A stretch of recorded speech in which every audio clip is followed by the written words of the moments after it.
오늘 하나님께서 우리에게 주신 말씀입니다. 요한계시록 20장 1절에서 15절까지의 말씀입니다. 요한계시록 20장 1절에서 15절까지의 말씀을 저와 함께 교독하도록 하겠습니다. 제가 먼저 읽겠습니다. 그때 나는 한 천사가 하늘에서 내려오는 것을 보았습니다. 그는 손에 무저갱의 열쇠와 큰 사슬을 가지고 있었습니다.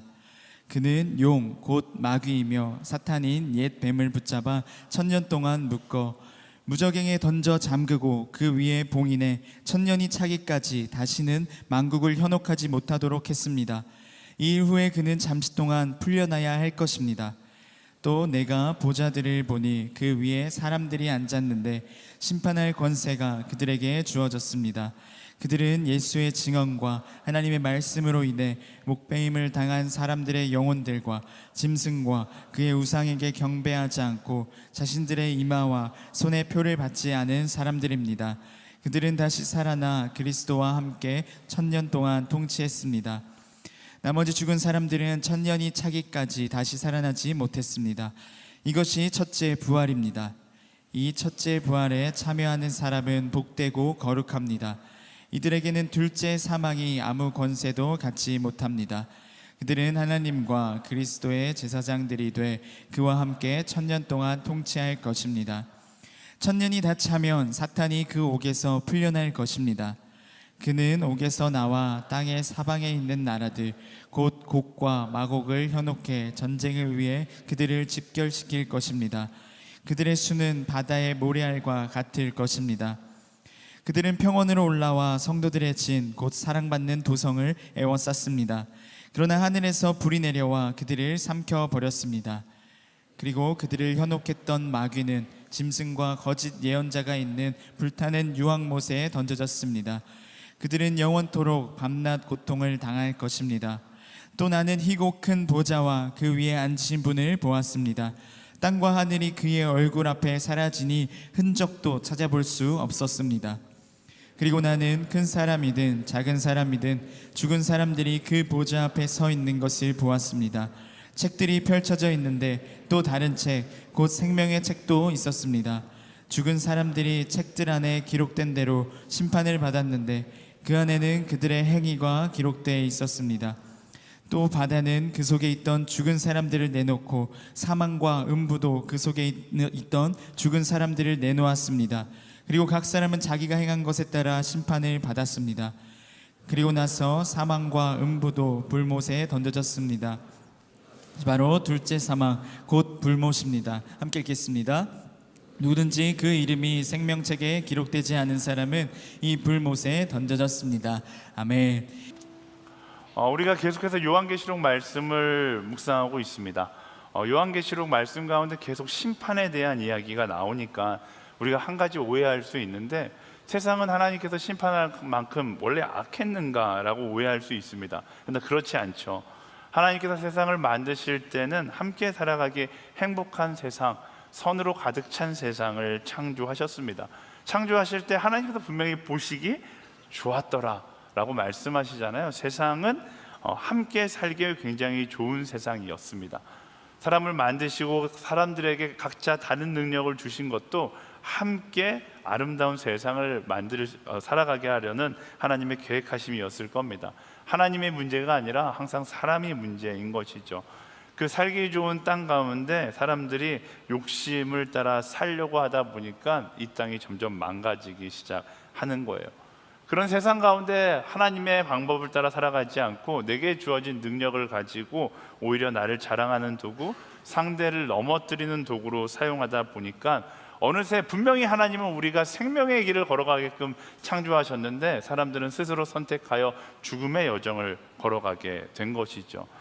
그래서 예수님께서 이 땅 가운데 오신 거예요. 이 땅 가운데 오셔서 죽음의 여정을 걸어가고 있는 우리를 회복시키시고 다시 생명의 여정을 걸어갈 수 있도록 스스로 희생제물이 되어주셨고, 그래서 그를 믿는 자마다 멸망치 않고 구원을 얻게 하셨다라는 요한복음 3장 16절의 메시지처럼 믿음 안에서 우리가 죽음이 아니라 영원한 생명을 향해 갈 수 있게끔 선포하신 것이죠.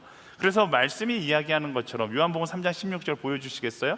3장 16절에서 이야기하는 것처럼 우리가 이 믿음 안에서 살아갈 때 우리는 죽음이나 멸망을 향해 가는 것이 아니라 영원한 생명을 향해 갈 수 있는 특권이 예수 그리스도로 인하여 다시 우리에게 주어진 것입니다. 그런데 대다수의 사람들이 여전히 이 믿음의 여정이 아니라 이전에 걸어갔었던 욕심을 선택했고, 그래서 영원한 생명을 향해 가는 것이 아니라 멸망을 향해서 끝을 향해 가는 그 길을 걸어가고 있습니다. 그 이유는 너무나 단순하죠. 오늘 내가 보기에는 그 욕망의 길이 너무나 매력적인 거예요. 포기할 수 없는 달콤한 유혹이 그 세상의 쾌락의 길 가운데 보이기 때문에 사람들은 자꾸만 그 예수님께서 허락하신 영원한 생명의 여정이 아니라 죽음과 멸망의 여정을 선택해서 걸어가려고 한다라는 것입니다. 우리는 아닐까요? 우리도 마찬가지죠. 넉넉고 세상을 따라 살아가다 보면 우리도 나도 모르게 믿음의 여정을 포기하고 세상이 이야기하고는 죽음의 여정에 발을 내디딜 수 있다라는 거예요. 그래서 우리는 기억해야 합니다. 우리는 그 세상을 따라 살아가는 사람이 아니라 예수님께서 우리에게 허락하신 그 믿음의 여정을 걸어가는 사람이 되어야 한다라는 것이죠. 그래서 스스로에게 끊임없이 질문해야 됩니다. 나는 오늘 어떤 길을 걸어가고 있는가? 나는 오늘 어떤 길을 걸어가고 있는가? 제가 아침을 깨워서 기도하자고 이야기하는 가장 궁극적인 이유도 그거예요. 나는 오늘 어떤 길을 걸어갈 건지를 생각하고 세상을 따라 욕심의 길을 걸어가는 것이 아니라 사망의 길을 걸어가는 것이 아니라 말씀을 따라 예수 그리스도를 따라 생명의 길을 걷고자 우리가 아침을 깨어 기도할 수 있어야 한다라는 것입니다. 우리가 주일날 이렇게 모여서 예배하는 이유가 무엇입니까? 우리가 세상에 살다가 넉넉고 살아가다 보면 나도 모르게 믿음의 길이 아니라 사망의 길, 세상이 말하는 욕망의 길을 걸어가고 있을 때가 너무나 많거든요. 그러나 적어도 일주일에 한 번 시간을 정해놓고 이 자리에 모여서 무엇을 하는 거예요? 리마인드 하는 거예요. 나는 욕망을 따라 살아가는 존재가 아니라 예수 그리스도께서 허락하신 그 믿음의 여정을 걸어가는 사람이었구나 라는 것을 깨닫고 방향을 조정해서 그 길을 걸어가야 하는 것이죠. 그래서 우리는 끊임없이 스스로에게 질문해야 돼요. 나는 오늘 어떤 길을 걸어가고 있는가? 오늘 요한복음 20장 말씀을 함께 이 질문과 함께 묵상하게 되기를 원합니다. 여러분은 어떤 길을 걸어가고 있는지를 일단 마음 가운데 이 문장을 새기고 그 다음에 요한계시록 20장 말씀을 함께 보기를 원합니다. 요한계시록 20장 말씀은요, 성경 가운데서도 가장 어렵기로 유명한 장입니다. 우리가 말씀을 읽었는데 1000년이라는 시간이 나와요. 이 1000년이라는 시간이 14만 4천만큼 굉장히 애매모호하거든요. 많은 학자들이 1000년에 대해서 이제 연구를 하기 시작합니다. 그래서 예수님이 재림하시기 전에 1000년이라는 시간이 있을 것이다 라는 이야기도 있고, 예수님이 재림하신 이후에 1000년이라는 시간이 있을 것이다 라고 주장하는 사람도 있습니다. 그리고 이미 우리가 살고 있는 이 시기가 D-Day와 V-Day 사이가 1000년의 시간을 이야기한다 라고 이야기하는 의견도 있습니다. 제가 대학원 다닐 때도 이것에 대해서 정말로 몇 강의를 들어도 어느 게 옳은 건지 맞는 건지 알지 못해서 헤맸던 그런 기억이 나요. 심지어 신학교 교수님도 너네가 믿고 싶은 대로 믿어라 이렇게 이야기할 정도로 다양한 의견이 있는 부분입니다. 그런데 저는 이 말씀을 묵상하면서 그런 생각이 들었어요. 이게 전에 1000년이든 후에 1000년이든 지금 1000년이든 그렇게 중요하지 않다라는 거예요. 성경을 묵상하다 보면 정답을 알 수 없을 때가 있습니다. 이게 무슨 이야기를 하고 있는지 알 수 없을 때에는 뭘 어떻게 해야 되냐면 거기에 중요한 목적이 담겨 있지 않은 거예요. 하나님께서 알지 못하게끔 만들어 놓으신 건 중요한 그 목적이 있지 않기 때문에 굳이 내가 그것을 알려고 할 필요가 없다라는 것입니다. 성경에 정확하게 기록되어 있지 않다는 것은 그게 본질이 아니다라는 거예요. 근데 그게 본질인 것 마냥 계속 그것만 집중해서 파고들기 시작하면 그때부터 이단이 되는 거죠. 저는 여러분의 신앙도 그렇다고 생각해요. 성경에 없는 질문에, 성경이 답할 수 없는 질문에 굉장히 심오한 생각을 가지고 끝까지 매달리는 사람들이 있어요. 헤이 SNS에도 그런 질문하는 사람들이 있는데, 목사님 이순신은 과연 천국에 갔을까요? 제가 어떻게 알아요? 모르죠. 우리 집 강아지는 천국에 있을까요? 저는 모르겠어요. 성경에 안 나와 있어요. 근데 그렇게 중요하지 않는 걸 가지고 심오하게 어떻게든 알아내려고 하다 보면 결국 건강하지 못한 신앙이 될 수밖에 없는 겁니다. 중요한 건 하나님께서 말씀 가운데 우리에게 다 알려주셨거든요. 알려주지 않은 건 본질이 아니라 비본질이다라는 겁니다. 오늘 말씀도 마찬가지죠. 천년이라는 시간은 비본질인 거예요. 하나님께서 우리에게 구체적으로 말씀해 주지 않으셨으니까. 본질은 무엇입니까? 성경은 언제나 오늘과 지금 여기에 관심을 두고 있습니다. 그 천년이 이후든 이전이든 상관없이 오늘 내가 살아가고 있는 이 자리에서 나는 믿음을 가지고 예수 그리스도와 함께 걸어가고 있는가가 가장 중요한 본질이다라는 것입니다. 그 천년에 대해서 연구하다가 정작 나의 오늘 가운데 예수 그리스도를 놓쳐버린다라면 비본질 때문에 본질을 놓치는 어리석음을 범하게 되는 것이죠. 요한계시록을 묵상할 때 우리가 중요하게 여겨야 되는 것, 바로 지금 우리 티셔츠에 다 새겨놓은 거예요.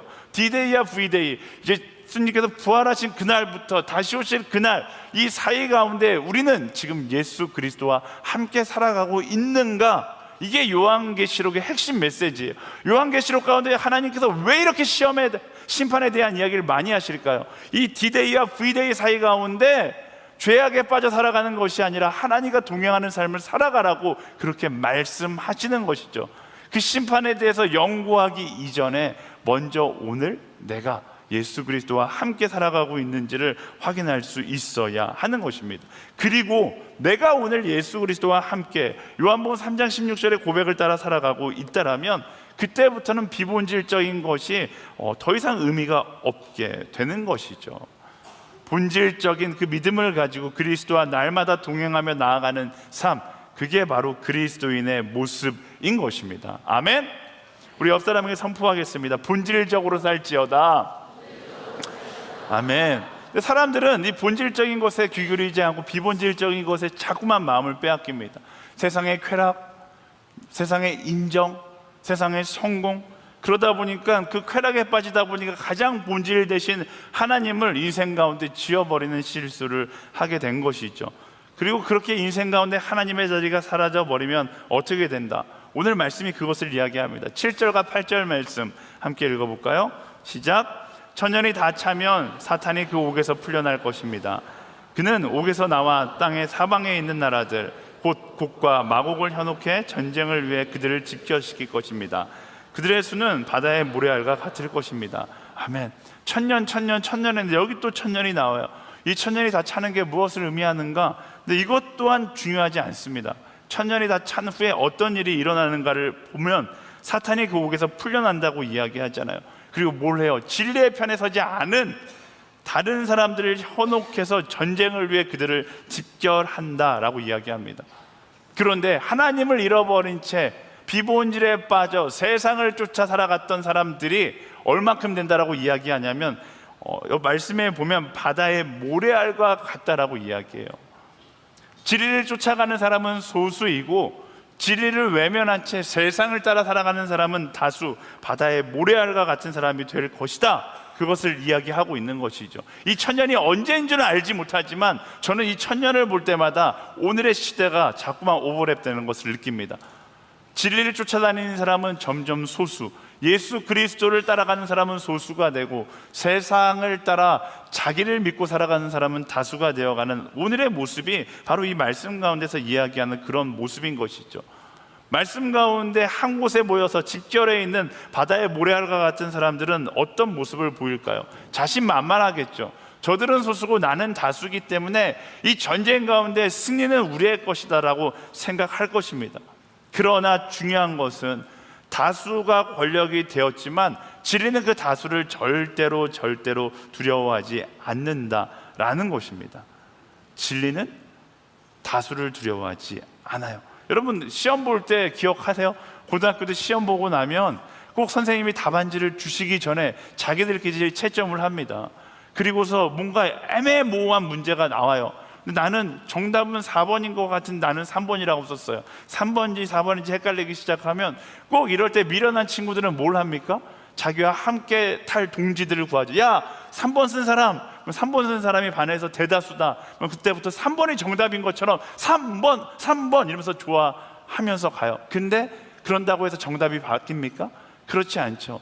다수가 3번이 답이라고 이야기해도 출제자의 답안지에 4번이 답이라고 적혀져 있으면 4번이 답인 거예요.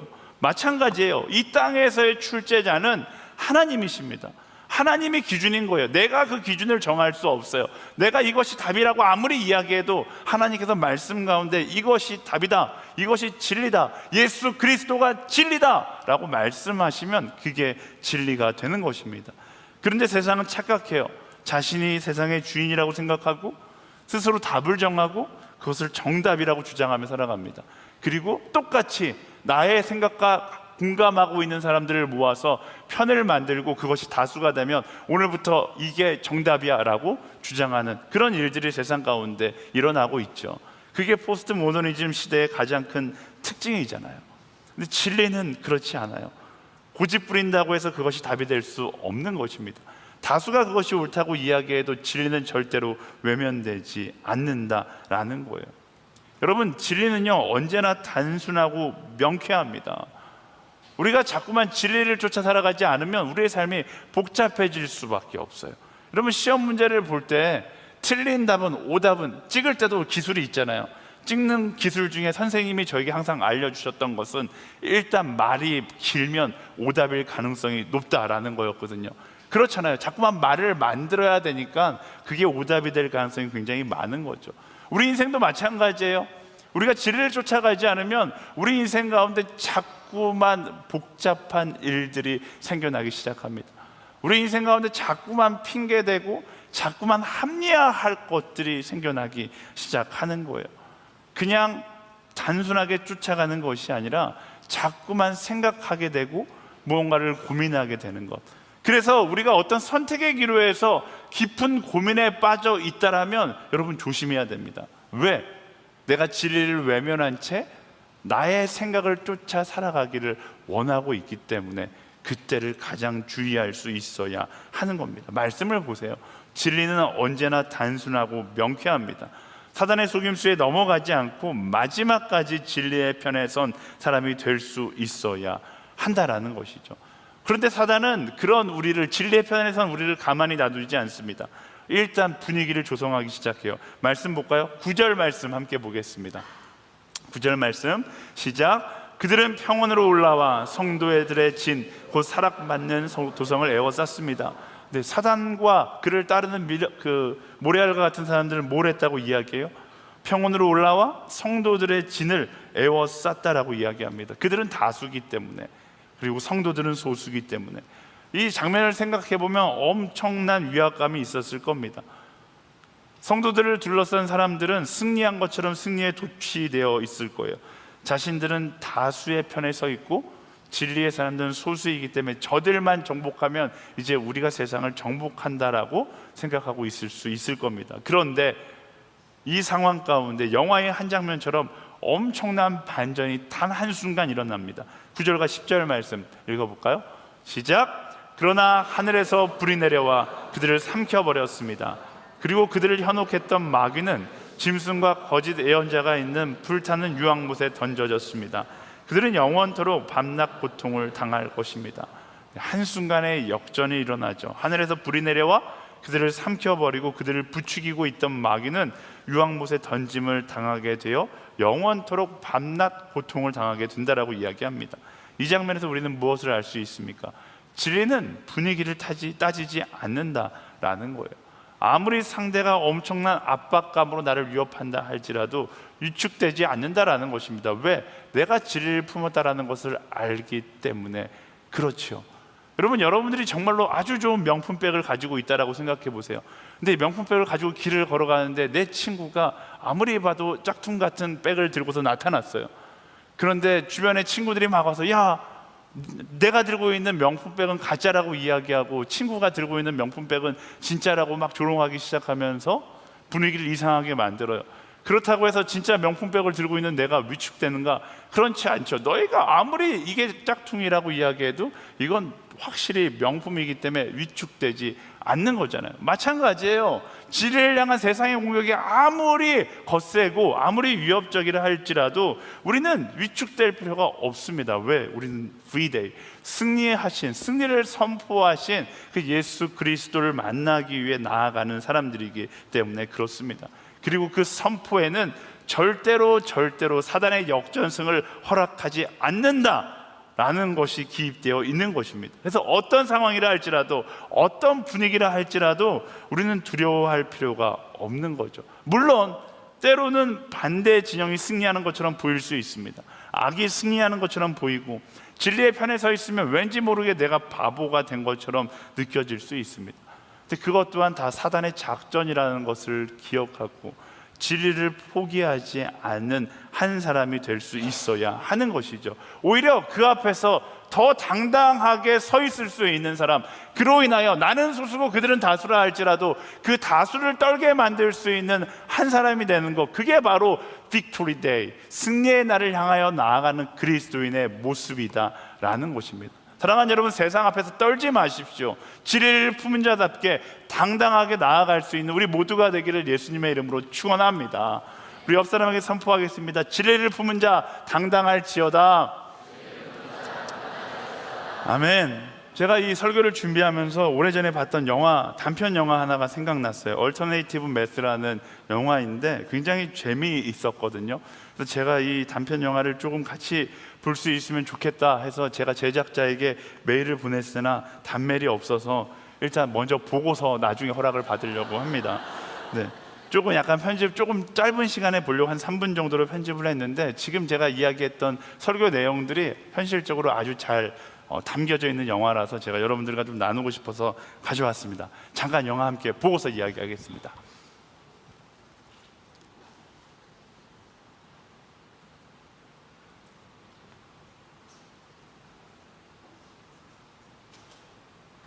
사운드를 열어주셔야 될 것 같아요. Nuh-uh. Look at this question here. What is 2 plus 2? See, you wrote 22. But when we do addition, we don't just put the numbers next to each other. That's stupid. All right, think about it this way. If I have 2 markers in this hand, and then I add the 2 markers from this hand, how many markers do I have now? 22. No, Danny, it's 4. Now, don't worry. It is completely normal for kids to get frustrated when they're struggling with a subject. So, what's this about Danny getting some answers wrong on this so-called test of yours? We had a test. One of the questions was, what is 2 plus 2? Danny answered 22. And that's not the right answer. Says who? Says math. Are you calling my son stupid? No, of course not. Who are you to say that your answer is right and that his is wrong? We're gonna complain to the principal about you. Danny is a free thinker. I'll have your job, bitch. I understand you told Danny he had a wrong answer on his test. He did have a wrong answer on his test. Yeah, it's not our job to tell students when they're right and wrong. That is exactly what our job is. Parents don't want you ramming your biased views down their kids' throats. That's not biased. That's how math works. You know what doesn't work? Your attitude. Please, have a seat, Mrs. Wells. Thank you. They're suing. For what? Emotional distress to a minor. I just told a student that 2 plus 2 equals 4. We need for you to recant that. What? Just say that you're open to the possibility there might be multiple correct answers. But that's not true. This is so stupid. Stupid. That's your problem. Anyone who disagrees with you is stupid. There is nothing to disagree with. There is only one correct answer. I have my own answer. This school minus you equals tomorrow. You're firing me? You brought this on yourself. Mrs. Wells, thank you so much for coming. You know, I'm just so sorry it happened this way. If only you'd been willing to be more open-minded. But we will, of course, fulfill our financial obligations. Now, that's $2,000 for your last pay period and $2,000 for this one, so that's $4,000. Wrong. It's 22,000.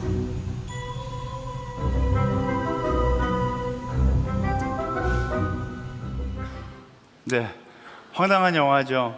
근데 한편으로 저는 이 영화를 보면서 세상의 모습을 아주 잘 지적하고 있다는 생각이 들어요. 진리는 변하지 않습니다. 근데 세상은 자꾸만 변하지 않는 진리가 오히려 더 바보 같다라고 이야기하는 거예요. 그래서 어떻게 해요? 사단이 모래알과 같이 자신을 편을 모으는 것처럼 다수가 되어서 분위기를 조성하고 그 진리를 품은 자들을 조롱하고 그들을 타협하게 만드는 것이죠. 그런데 우리는 그런 세상의 모습 가운데 위축될 필요가 없어요. 저는 여기까지 말씀을 준비하다가 갑자기 말씀을 다시 보는데 모래알과 같은 그들의 모습이 다르게 보였어요. 모래알이 많은 숫자를 의미하기도 하지만 많은 모래알이라 할지라도 모래알로 지은 성은 결국 무너질 수밖에 없는 것입니다. 우리는 세상을 두려움의 대상이 아닌 결국 무너질 대상으로 바라볼 수 있어야 하는 것이죠. 빅토리 데이를 만난 그날 진리를 품은 자는 영원한 승리를 경험하게 될 것이고, 모래알과 같이 많은 진리를 외면한 채 살아가는 사람은 모래성과 같이 무너지게 될 것이다 라는 겁니다. 세상은 사랑이라는 이름으로 진리를 왜곡하고 자기 이익을 위하여 진리를 왜곡하고 사람들이 듣고 싶어하고 믿고 싶어하는 이야기들을 만들어서 진리의 반대편에 서게 만듭니다. 그러면 그럴수록 진리를 붙잡는 사람들은 더 바보가 되고 더 소수가 될 거예요. 그런데 말씀은 뭐라고 이야기한다고요? 진리를 품고 나아가는 자만이 빅토리 데이, 그 승리를 경험하게 될 것이다 라고 이야기하고 있습니다. 사랑하는 여러분, 세상이 인정해주는 다수가 되기보다 말씀대로 나아가는 소수가 되는 것, 말씀대로 진리를 붙잡고 그리스도와 함께 그 길을 걸어가는 담대한 그리스도인들이 되기를 예수님의 이름으로 축원합니다. 우리 옆 사람에게 선포하겠습니다. 말씀을 따라 살아가는 소수가 될지어다. 아멘. 그리고 그 소수의 인생을 살아갈 때 우리는 어떤 마지막을 경험하게 되는가? 11절과 13절 말씀 함께 읽어보겠습니다. 시작. 또 나는 희고 큰 보좌와 그 위에 앉으신 분을 보았습니다. 땅과 하늘이 그의 얼굴 앞에서 사라지니 흔적도 찾아볼 수 없었습니다. 그리고 나는 큰 사람이든 작은 사람이든 죽은 사람들이 그 보좌 앞에 서 있는 것을 보았습니다. 책들이 펼쳐져 있는데 또 다른 책, 곧 생명의 책도 있었습니다. 죽은 사람들이 책들 안에 기록된 대로 심판을 받았는데 그 안에는 그들의 행위가 기록되어 있었습니다. 또 바다는 그 속에 있던 죽은 사람들을 내놓고 사망과 음부도 그 속에 있던 죽은 사람들을 내놓았습니다. 그리고 각 사람은 자기가 행한 것에 따라 심판을 받았습니다. 아멘. 마지막 심판의 장면을 묘사하고 있는데요, 항상 제가 나누지만 하나님 나라의 심판에는 변론의 기회가 주어지지 않습니다. 그 어떤 유능한 변호사도 설 수 없어요. 그 심판에서 판사도 하나님이시며 검사도 하나님이시고 변호사도 하나님이신 거예요. 하나님 나라에 없는 것이 있다면 하나님 나라에는 유권 회석이 없다라는 것을 명심해야 합니다. 오늘 말씀이 이야기하잖아요. 큰 사람이든 작은 사람이든 똑같이 하나님의 말씀대로 심판을 받게 된다라고 이야기하고 있습니다. 하나님께서 모르시는 것이 없어요. 우리가 알지 못하는 것까지 이미 알고 계십니다. 그래서 그날에 하나님은 우리의 의견을 묻지 않으실 거예요. 여러분, 유권 해석이 무엇입니까? 나는 상대적으로 저 사람보다 옳다라고 이야기하는 것이 유권 해석이잖아요. 그런데 하나님 나라에선 그런 유권 해석이 없다라는 거예요. 상대적 가치로 우리를 판단하는 것이 아니라 절대적인 하나님의 말씀에 따라 우리를 심판하실 것이다 라고 이야기하고 있기 때문에 그래요.